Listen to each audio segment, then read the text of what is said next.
First day? Or were you here yesterday? Yeah. Okay. First day too, yeah. Glad you're here on the same day. Yeah. Are we gonna start? I think we're gonna start. Okay. Yeah. Wait, I don't even need to talk that loud. No, we on the really microphone. don't. Yeah. Our room is not that small. The microphone, why nice? We can project Well, fairly well. the real question is, can I project well for 5 hours? That's a you problem. That's a That's me your problem. mic. I mean, we need to be as loud so everyone in the other rooms hears us. You get an hour break. I do get an hour break. It's just awkward if I'm on the mic and you guys aren't. That sounds weird. Nah, it's fine. It's fine. Mike is in trouble. Hello, everybody, and welcome to Ash Ketchum, or however you say that. I really don't know. An analysis on how Ash is just the worst Pokemon trainer. I'm Max, I'm Thomas, the intern. And I'm Andrew. and together we are the foundation for the eradication of Gen 5 Pokemon because those little jerks have been going around way too long, and we need to just get rid of them. Yeah. Get rid of them. Gen 5 was so uninspired. I mean, you have a baby duck for Pokemon. We've already had a duck Pokemon. Freaking walk It's just a duck. We've had so many duck Pokemon, we don't need more. Psyduck is more interesting than duck. I love Golduck, I'm with you, 100%. Yeah. So, Golduck also. Another used to have it and a late one. yeah, I ran, very unrelated to Ash Kent catching up, but my last Nuzlocke of Crystal, Golduck was my guy. Yeah. Carried me through the whole game. Yeah. But that's because I'm a good trainer, unlike Ash. Yeah. I didn't hit the next button yet. Oh, okay. That's on you, Thomas. All right. Well, Because this is your slide. In order to find out exactly how bad of a trainer Ash is, I think we need to examine how good of a trainer Go is. You know, Ash's most recent traveling companion. As you can see here, Ash tries to 1v1 Mewtwo No Items Final Destination Fox only, very unsuccessfully, while Go actually just captures a guardian of the forest and kind of just brings it back to his backyard to hang out. Wait. So, like, what happens to the forest if there's no guardian? I mean, it was in a different region. He It's travels like- to Johto, captures it, and then takes it back to Kanto. Is So- like Javier Bolsonaro gonna show up and just plow it? Yeah, I think that forest is ruined. Suicune's just busy guarding his patio. And Yeah, what attack is Ash even using? yeah, true guardian, yeah, for and therapy. Yeah, it's Yeah. just Makes no Therapy sense. work too. In order to become friends with his Pokemon, Ash needs to put them through physical and emotional distress. I mean, you know, he almost killed Pikachu to make friends with it, Yeah. while Go just captures Pokemon, you know, like a normal person. Yeah. As you can see here, there Go is having a sleepover with his newly caught bug friends, while Ash and Pikachu, being the little shitters that they are in the timeout zone. This is Ash's most recent championship. Oh, you may think, okay, good lineup. You've got the furry Pokemon, the like popular Gen 1 Pokemon, the Gen 8 squad. It's fine. There's one Pokemon missing though. That's right, Ash's father figure, Mr. Mime, strangely absent.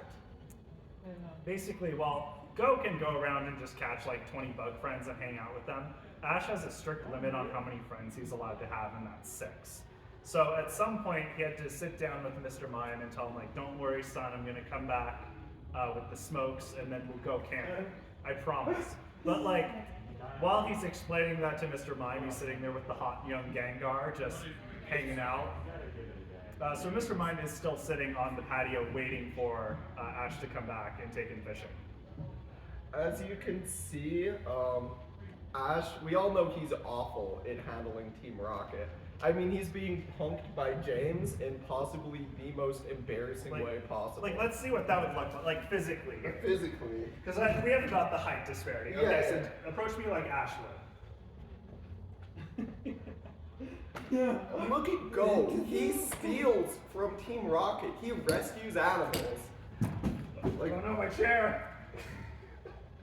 he's a hero. I can't pick it up.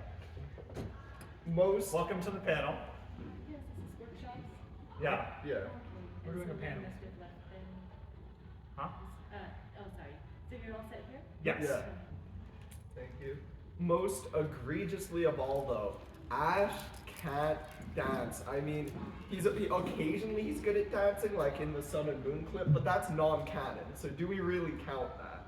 Even in Pokemon Live, the musical where they sing and dance, Ash can barely sing and he can't dance. Like, that's embarrassing. I mean, this is probably his best ever dance. I mean, that stanky leg is okay, but it could be stankier. But compared to anyone else here, like Chloe, Go, Scorbunny, and especially Yamper, Ash's dance just pales in comparison. So now that we've set up the dichotomy, we're going to discuss how basically Ash is operating on stolen valor. This is Gary and all of his badges, and clearly he bought these off Etsy. I know that because I sold these to him for $50. And the fact that he thinks they're real still is absolutely hilarious to me. Worth way more than the $50 I got from what are made out of perler beads. But we're going to go through and discuss how basically every badge Ash has received in the first generation was not legitimate. Starting with the Boulder badge. If you're curious, yes, this is going to take like 20 minutes. So in the Boulder badge, this episode starts with Ash and Misty entering Pewter City. And Misty's like, "Hey Ash, there's a gym leader in town. You want some help fighting the gym leader? Because I know a lot about gym leaders." And Ash is like, "I would never accept help from a woman." So he just walks in and decides he's going to try to fight Onyx. Ash uses a tiny Pikachu and Brock uses a giant Onyx. And because Onyx has a massive type advantage on Pikachu, shockingly Onyx wins. At this point, Ash, distraught, defeated, brought down to size, is forced to ask someone for help. Does he consult the friend who offered him help? No, she is still a woman. He talks to the weird guy outside selling rocks, because that's an authority. And this guy has a great plan.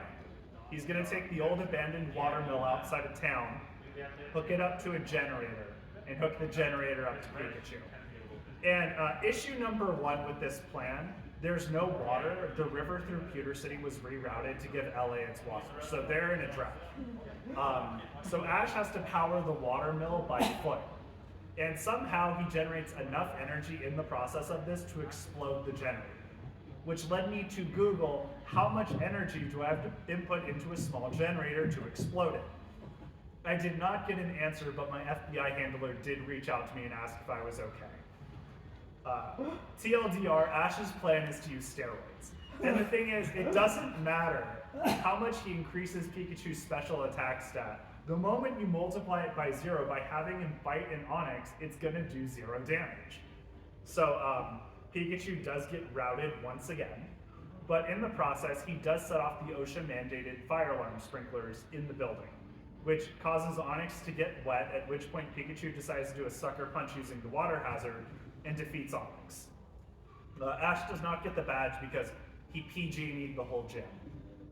So he just kind of leaves town, and then Brock chases him down to offer him a badge and then to join him on his adventure. I need to note, Brock is 15 and he's gonna hang out with a 10-year-old, which already really, dude. But Brock he is abandoning 8 children that are not his to the rock salesman and giving up the job of gym leader, something that I would assume most people aspire to be in this world.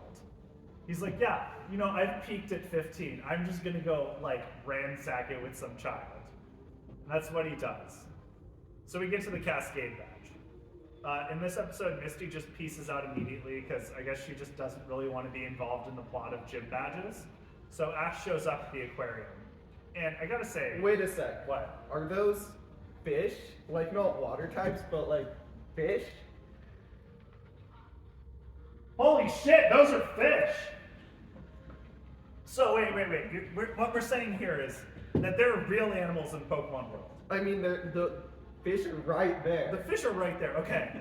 So we live in a world where people love like in the Pokemon world, people love Rattatas and stuff. You know, the most pathetic thing you could find. How uncool must lions be if Rattatas get more love? Second of all, Ash gets into the aquarium for free.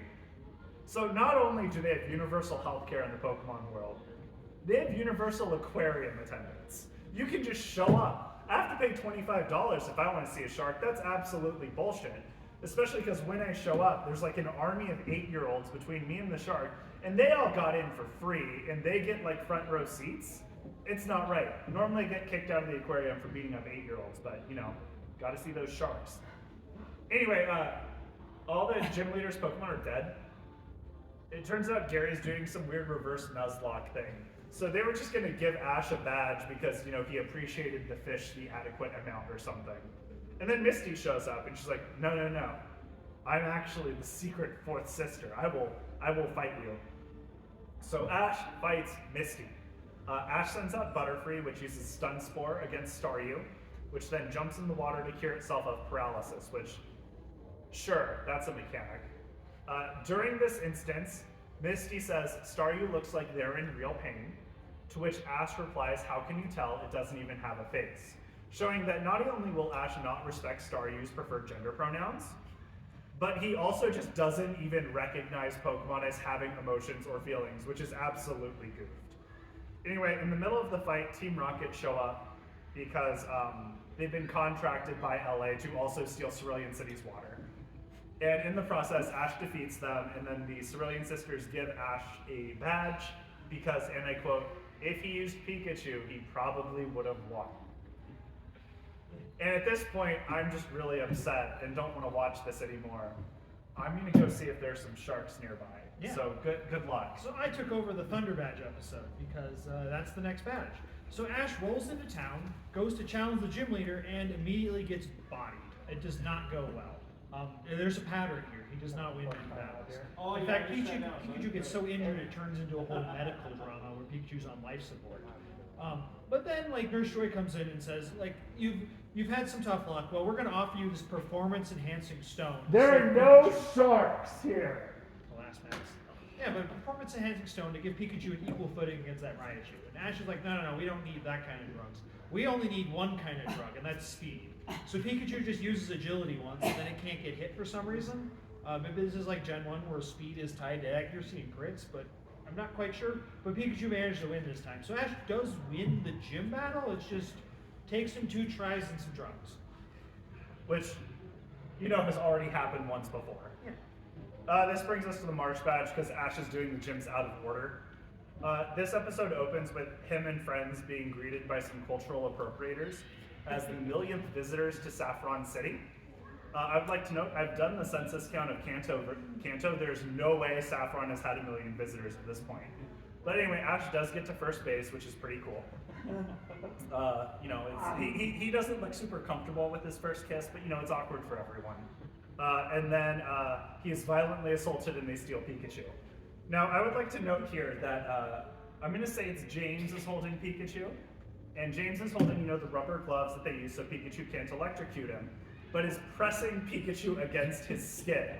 Meaning Pikachu could very reasonably get out of this situation if he so desired, but is absolutely sick of the twerk just like everyone else and wants to be free. And is almost set free until this weird little girl shows up and liberates him. At which point, Ash and gang go to the gym. There's a creepy old guy in a tracksuit outside of the gym, which is always a red flag. And he tells them that gym is full of psychics. And Ash says psychics aren't real, despite, you know, just being rescued by one like 10 seconds ago. So they go in the gym and it's absolutely full of psychics. Ash challenges Sabrina to a fight. He loses and she turns him and his friends into dolls. They are rescued by the weird man in a tracksuit, and he tells them, "Oh, you must catch a ghost Pokemon to fight Sabrina," which doesn't really check out by Gen 1 logic. All ghost Pokemon are part poison, so they're weak to the Kadabra line and slower than it. But you know, whatever, man. They go to Lavender Town. In the games, Lavender Tower is this holy sacred place where you go to pay respect to your fallen Pokemon, make fun of Gary because he's mourning his shitty little Raticate, or fight people who are using the ghosts of other people's dead Pokemon as their own Pokemon, which is really weird. In the anime, it's a frat house. Gengar and Haunter are clearly like on their 6th year of college, just hanging out, drinking Tang, watching Three Stooges reruns. Presumably, that is a different color in the Japanese kind. So when Ash goes in to fight them, it kind of devolves into a silly face-making competition pretty quickly. And as we all know, like what your parents say about making silly faces, right? It gets you killed. So Ash just dies. And unfortunately, the series can't be over yet. You know how it is. So Gengar, Haunter, and them bring him back as a ghost and, you know, have him tour Lavender Town as a ghost. And I gotta say, like, if you're gonna resurrect one person, why are you picking Ash Ketchum? You could bring back, like, Malcolm X, Martin Luther King Jr., you could save it for Jimmy Carter, he's going any day now, but no, they brought back Ash Ketchum. So Ash convinces Haunter to go with him on an adventure, presumably because Haunter feels responsible for this whole situation. But when Ash tries to use Haunter for the fight, Haunter just goes golfing instead. So the fight goes poorly. Brock and Misty are turned into dolls. Ash is not, because as a white man, he does not have to be held accountable for his own actions.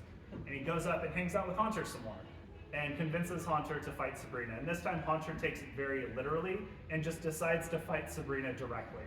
Pikachu fights Kadabra. Haunter just goes straight for the gym leader and does what everyone would do in that situation, which is of course self-destruct. Haunter being a ghost survives it. Sabrina being presumably immortal just thinks it's hilarious. Anyway, Ash gets the Marsh Badge. That was a 3-episode arc. I don't know why they did that. Next up's the Rainbow Badge. Hi, new people. Welcome to the panel. I thought you were going to say something for a second. I really liked that episode arc, though it made no sense. You like the summary of it, of the actual version? No, as a kid, I loved that episode arc. The summary was great. It was like Red Letter Media reviews, the Phantom Menace. I don't know if I liked it as a Red kid, Letter. but then he made it seem really dumb when he said words that made sense. Yeah, I would- that's generally how things from our childhood go. But I do agree, it was a good arc. Except for like Ash's dying, that was weird. Anyway, Rainbow Badge. Ash shows up to the gym, he's informed no boys are allowed, which gamer gates him really quickly. So after Ash just falls down the most toxic YouTube pipeline possible, he decides he's gonna show up in drag to the gym and challenge all of the women there to a wrestling match and get absolutely bodied. Yada yada yada, Team Rocket shows up, something about perfume, Ash gets a badge. At this point, I'm not paying a lot of attention. We've gotten to the Soul Badge. This episode starts with Ash already fighting Koga. He's got a Pidgeotto, he's got a Charmander, Koga has a Venomoth. I think this is pretty good for Ash. Not only does he outnumber Koga, but he's got 2 type advantages. How's this end? You're right, Ash loses because of how type advantages work. At this point, and this is relevant to a conversation we had earlier, this episode just becomes about Psyduck. Psyduck starts having headaches. I've stopped paying attention because I don't care about Psyduck in this context. So I open the Fidelity app on my phone and start trading socks on my IRA because what else am I gonna do? I'm watching Pokemon. I'm trying to find some like good ESG stocks. The thing is, ESG, which stands for Environmental Social Governance, are bullshit. Because this is supposed to be a good environmentally friendly stock. I don't know why 10% of it's in ExxonMobil. That doesn't check out. Anyway, Ash gets a badge. Next up, we've got the Volcano Badge. This episode starts with Ash and friends on Jeff Bezos' mega yacht. And they're on their way to Cinnabar Island, which has been gentrified. In fact, the only place they can stay at is a bed and breakfast run by this weird dude who's definitely not Blaine. And unlike most hotels where you have to, pay to get in this one you just have to solve a series of riddles. So it's like your room is an escape room. Presumably, if it doesn't go well, they get saw trapped, but it's fine. Misty's really good at riddles. At this point, Jesse and James show up. They're really bad at the escape room, so they try to burn down the whole bed and breakfast. But Ash stops them, and lo and behold, that guy who's definitely not Blaine was Blaine all along. And I gotta say, if a gym leader retires, shouldn't they send a new gym leader? If you need 8 badges to go to the Pokemon League, and one of the guys who gives out badges just goes, I'm not doing it anymore, how does your world work? Anyway, Ash fights Blaine. Now, Ash starts with Squirtle. Blaine has Ninetales, so because of how type advantages work, Squirtle loses. Ash sends out Charizard. Blaine withdraws Ninetales to send out Rhydon. The anime tries to convince me that this means Ninetales has fainted, but he hasn't, and I'm not putting that misinformation in here. And between Ninetales and Rhydon, because type advantages, of course, Charizard loses. Sorry, I know words. So at this point, Pikachu comes out. He's against Rhydon. We've seen how Pikachu does against rock ground types. He absolutely bodies them every time. That's how type advantages work. And honestly, everyone's so shocked that they're not even paying attention when Blaine sends out Magmar, who yeets Pikachu into the sun. So Ash is lost. Blaine is retired. I don't know what Ash can do at this point. And then the volcano explodes. And Ash, he's been watching a lot of Avatar: The Last Airbender recently. He remembers the volcano episode. He's like, I can fight a volcano. I know what to do. So Ash fights the volcano and wins somehow. I don't. So Blaine, he goes up to Blaine and he's like, hey Blaine, I defeated a volcano. That should earn me the volcano badge. And Blaine's like, that's not how this works. You have to actually defeat a gym leader to get a badge. There's no like workaround. Could we audit your badges? Because I need to know how you got your other ones. And then Misty and Brock are conveniently mute for the course of this conversation. So anyway, Ash fights Blaine again. Charizard decides to listen to Ash for once in its goddamn life. Beats up Magmar. Ash gets a badge, and then Misty reminds him that he still owes her a bicycle. And this brings us to the final badge of Gen 1, the Earth badge. This one starts with Gary fighting Giovanni. Gary sends out Nidoking. Giovanni sends out Kingler. Gary knows this is not a good type matchup because he's a competent trainer. So he withdraws Nidoking and sends out something with a type advantage, and that is... What? Arcanine. We need to note this is Gen 1. Arcanine does not know Wild Charge. It does not know Thunder Fang. It should not win this fight, but it does anyway, because Kingler's special stat is garbage. Because, you know, type matchups. Anyway, at this point, Giovanni's pissed. Like, he shouldn't be losing with a Pokemon that has a type advantage. So he just immediately whips out his OC Mecha Mewtwo, and then we get a fade to black. So Ash doesn't fight Giovanni for the Earth badge. He just fights Team Rocket, who are using Giovanni's Pokemon like their rental Pokemon from Pokemon Stadium. Ash wins and gets the badge. So of the 8 Gen 1 badges, which ones did Ash genuinely earn? Boulder badge, no. He sucker punched Onix after the fight was over. Cascade badge, no. Just because he has a type advantage doesn't mean he's smart enough to use it. Thunder badge. He actually got it. Yeah, I guess so. Just took him 2 tries. And some performance-enhancing drugs. Yeah. So it's no Tour de France where they'd actually check for that stuff. Rainbow badge, no, he smelled perfume the best. Soul badge, probably, I wasn't paying attention. March badge, it does not count if your Pokemon literally explodes the gym leader. That is cheating. Volcano badge, yes, and Earth badge, no. Beating Hungrybox's nephew doesn't make you a Smash Brothers Melee champion, and beating Team Rocket doesn't mean you beat Giovanni. It's not just the league, as Ash sucks at tournaments too. All the leagues he wins, it's unjustified, and all the ones he loses, it's because he's a fucking scrub, for the lack of a better word. In the Indigo League, his most famous loss, Charizard just doesn't listen to him and falls asleep. He gets absolutely punked. Like, it's really quite embarrassing. And he's like, hey, Professor Oak, tell me something to make me feel better. Professor Oak's like, you fucked up, go next.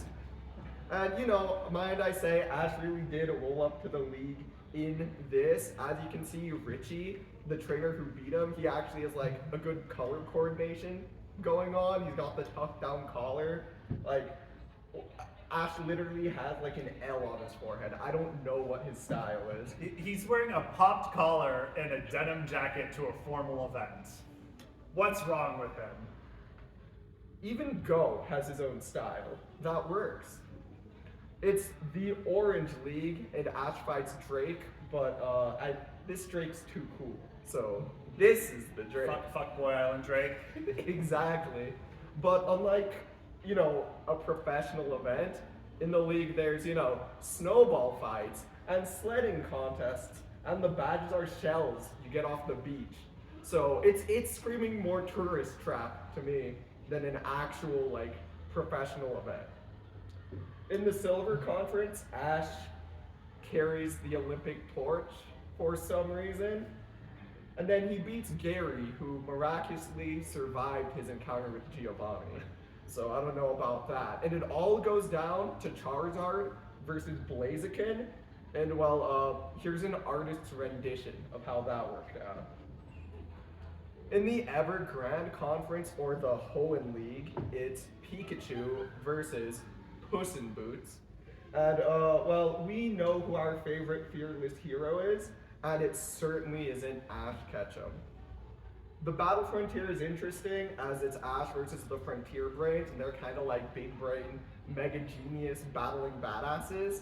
And to give Ash credit, he takes them out in a Kill Bill style fashion. And you know what? He wins this one. Good job. But is it canon? No, it's post-game content. Oh. It doesn't count. Okay. In Lily of the Valley Conference, Ash lets this happen for an uncomfortable amount of time, like 10 minutes of just this. And then he loses to Tobias, who is a Darkrai and a Latios. Yeah, someone found their uncle's game shark. I mean, while it's true that Ash probably would have been cooked regardless, he did willingly bring his Torkoal into this battle, so I don't know what he was cooking up. Now, before we go on to the Ventress Conference, we gotta talk normally about how the Pokemon anime utilizes League episodes. Like, for example, usually they have League episodes where they build the perfect team, or fight Team Rocket, or beat up a stalker. In the Ventress Conference, Axie gets lost. It's not even a Pokemon, and yet a whole episode is just it getting lost and everyone searching for it. They make the big event they build up to filler. It's awful. And what's even worse than that filler episode is when Ash fights Cameron and wait, that's not a full toothpick collection. No, he only has 7 toothpicks. And they still let him in? Is he like a Nepo baby? I think this is a Make-A-Wish. I mean, this guy, he has to snap his headband back for his brain to work. So it's already bad. You'd expect this to happen. Cameron is the one trainer ever who's less competent than Ash. Like, this is what should happen. But no, he wins. And look, he forgot a Pokemon as well. He 5v6s Ash, has an evolution bullshit, and just wins. Like, this is unironically what happens, and I hate it. The Lumiose Conference doesn't have a great start because it's Ash versus Alon, and first of all, that's the most expensive Hot Topic scarf I've ever seen. Second, Alon's got a whole foot on him, so that's embarrassing. Yeah, what's that like?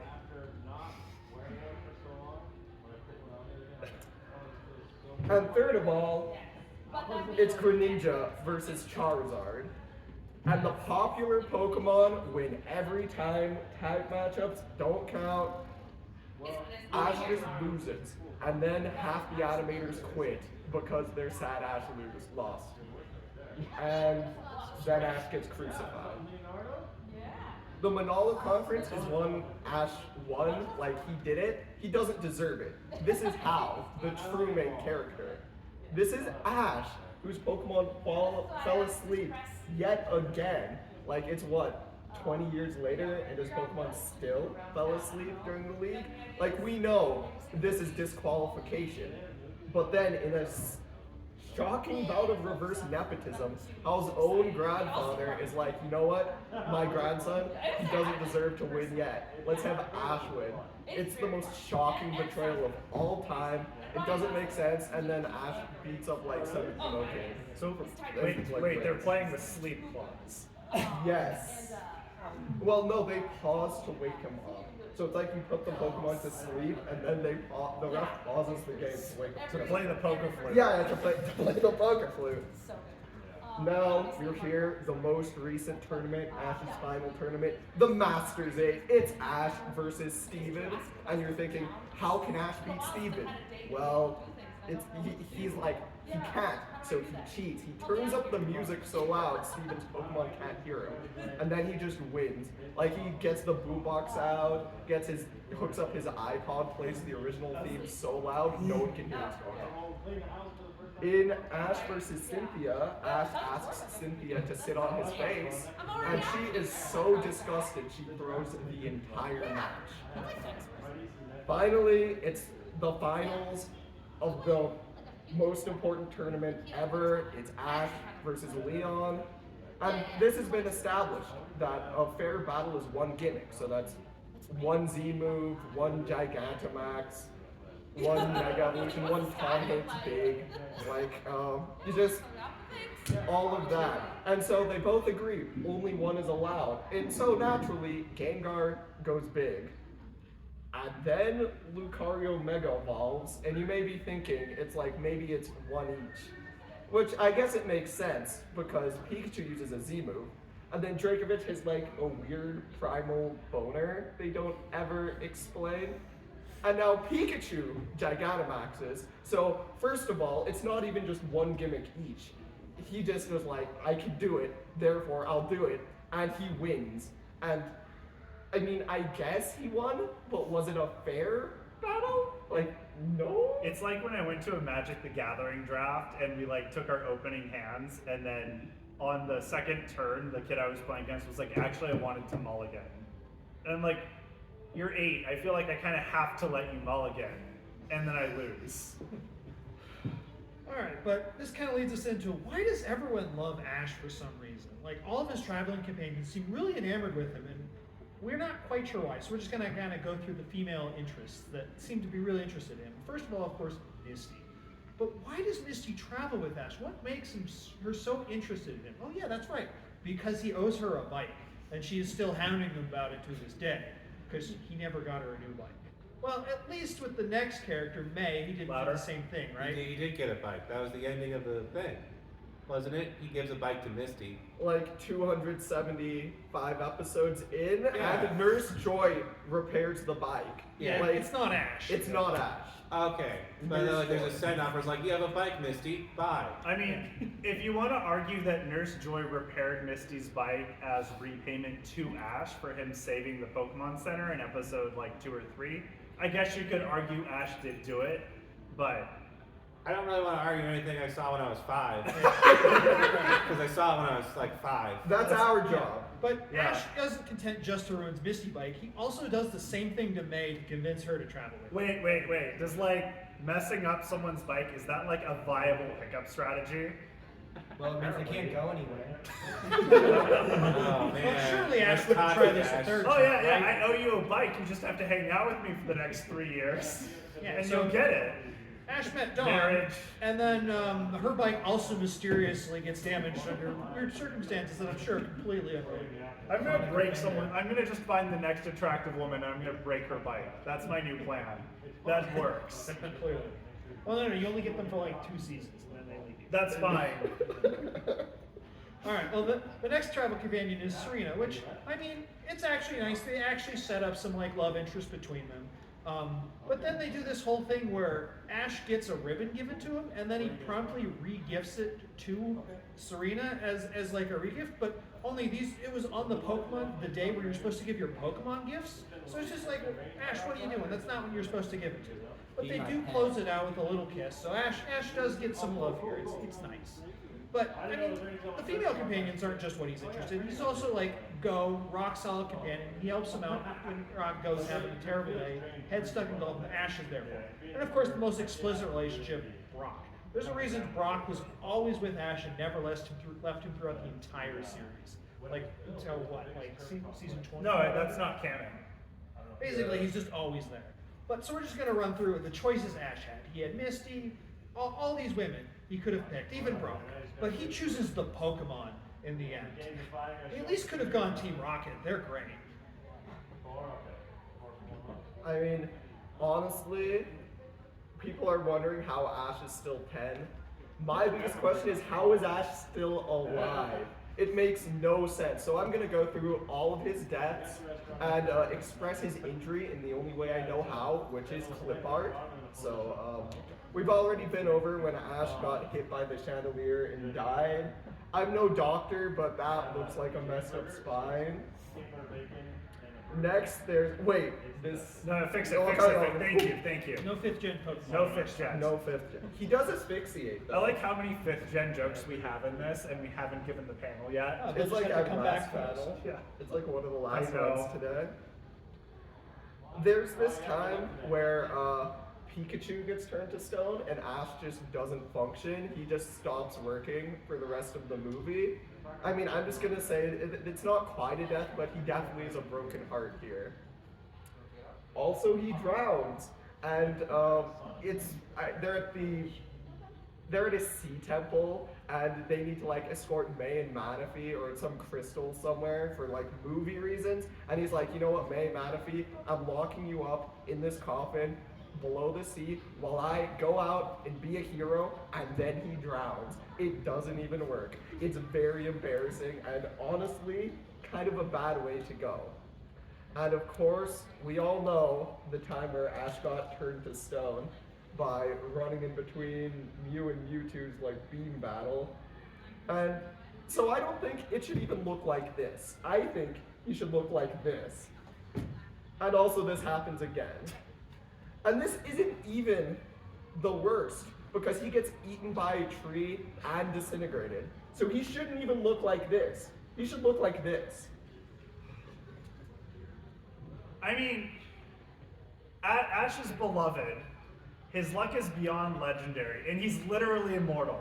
This dude's plot armor is so strong there can only be one explanation, and that is, of course, divine intervention. But which god has he sought favor from? Is it Aphrodite? I mean, with the blessings of her unbridled beauty, this man could pick up girls even if he's using bike breaking as his pickup strategy. Or was it Thestis who attempted to drown him in a river of immortality, only to leave his soft baby skull capable of injuries, explaining why he makes all of these bad decisions? Or could it be Ichigo Sakura from Nimbo Bamiga, whose overwhelming fortune could allow him to just dumb luck his way through anything? I don't think it's any of them. I think he bought it on clearance at Anubis Market.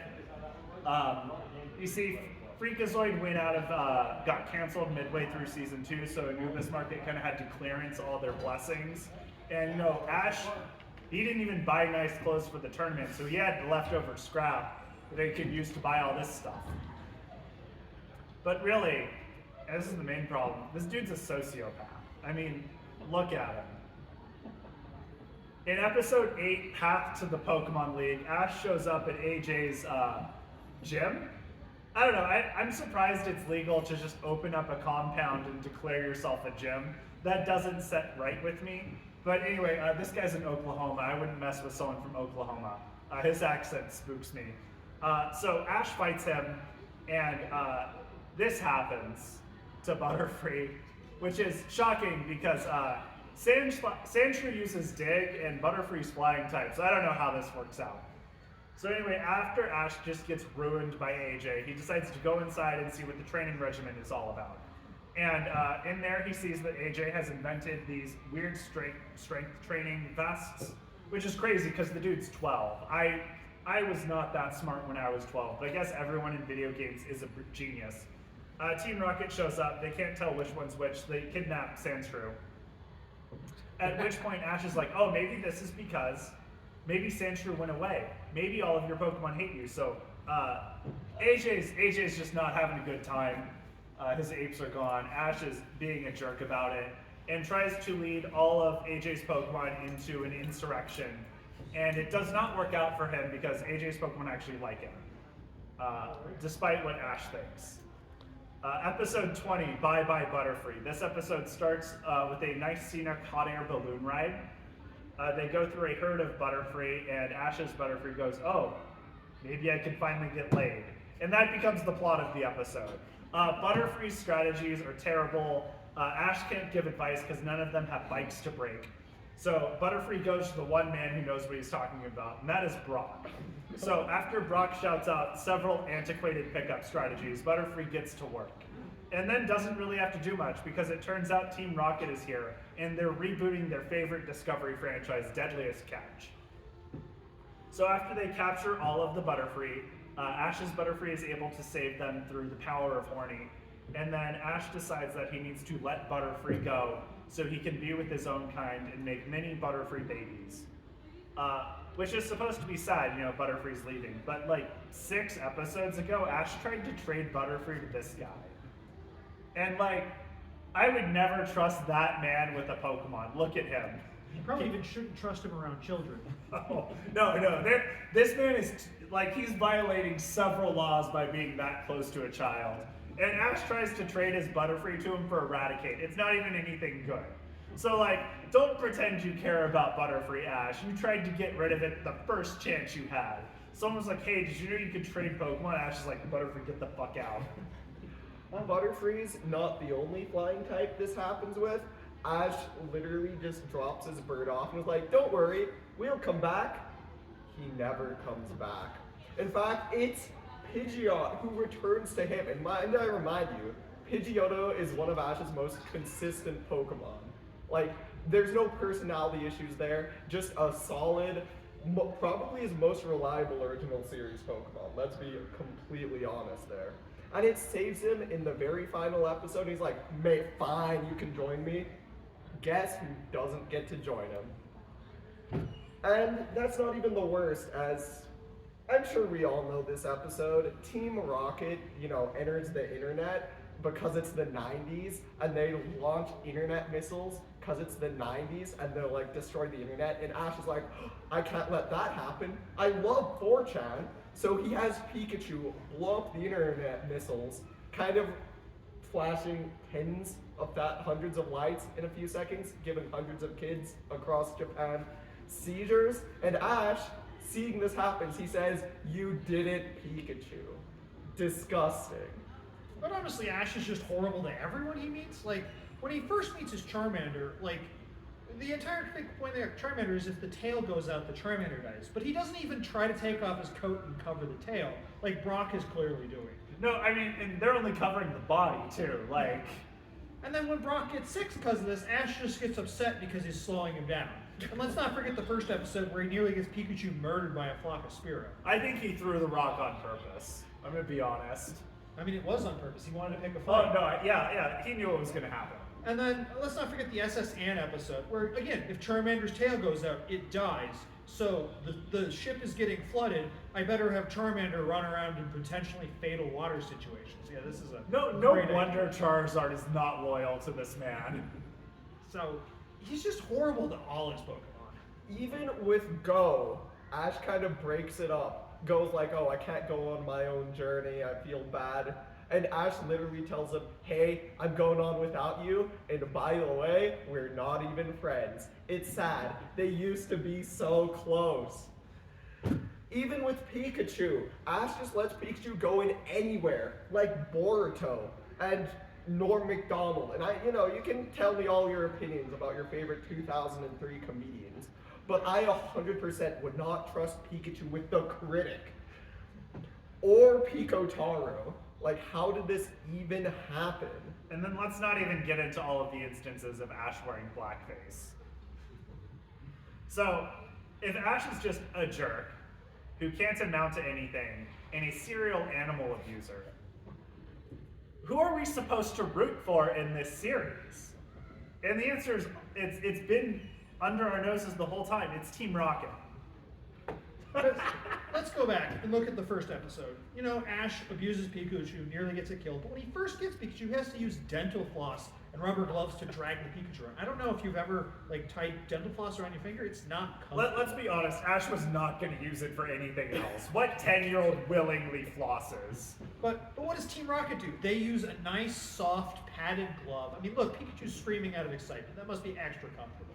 Like, look, Pikachu has so much room in his cage. It can turn around. It doesn't have to just face the same direction. Like, this is the finest silk net.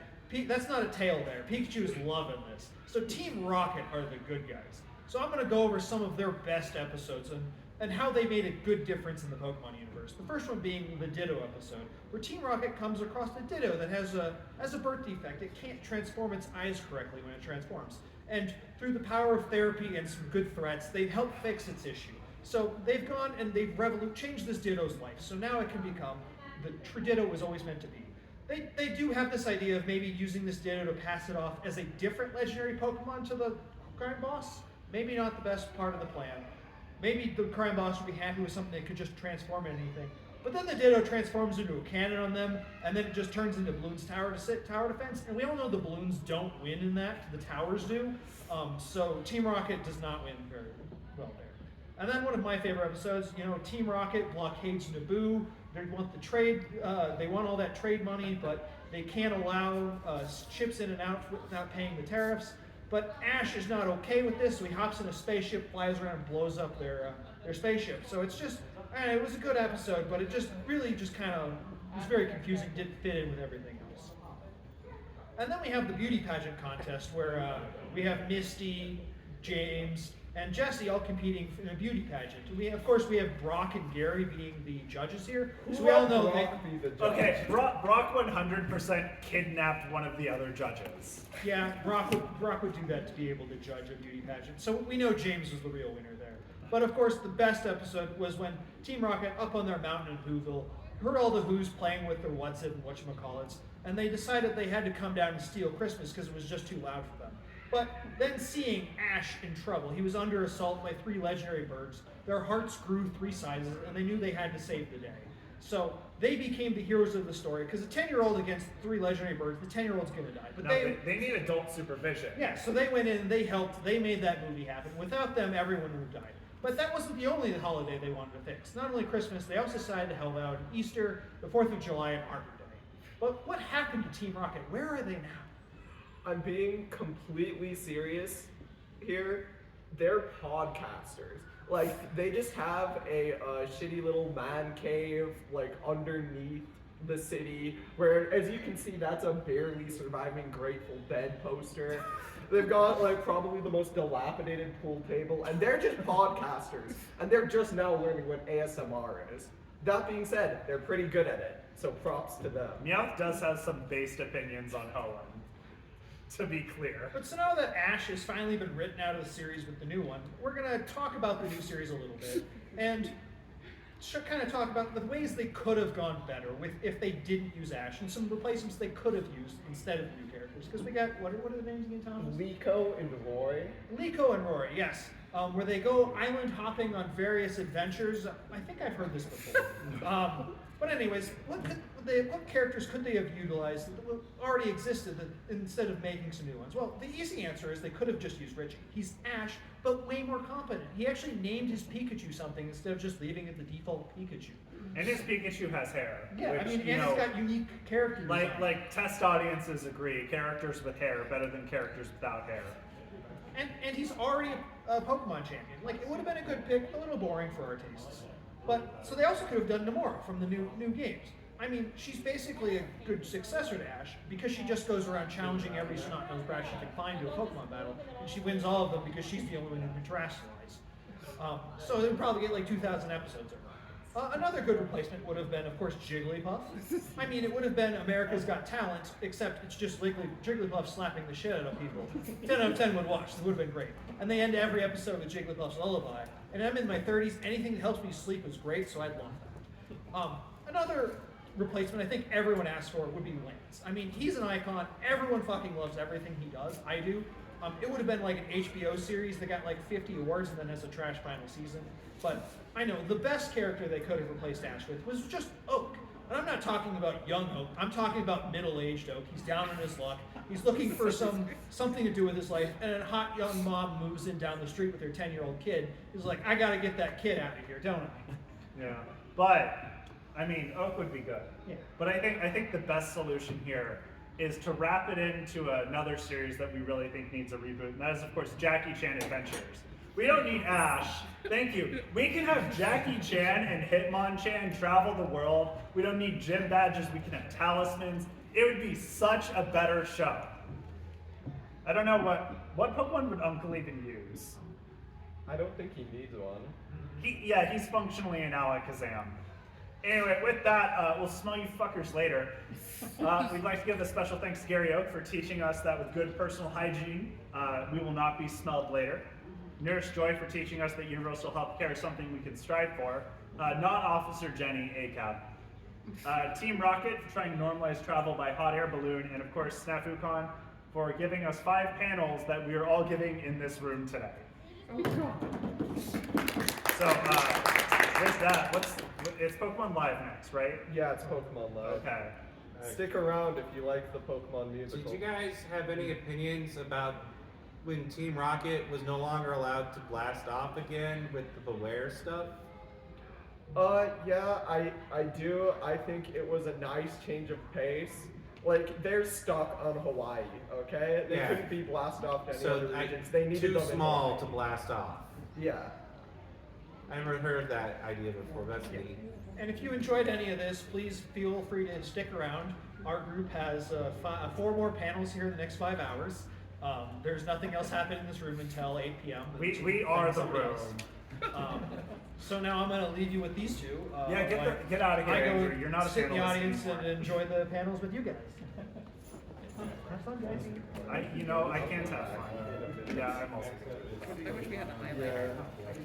Watch the stuff.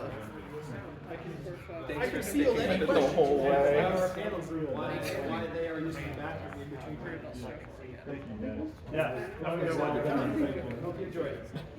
But basically, we make fun of things in satire fashion. We have a good time. I'm just gonna stop recording for 1 If second. you'd like to follow us on any of our socials,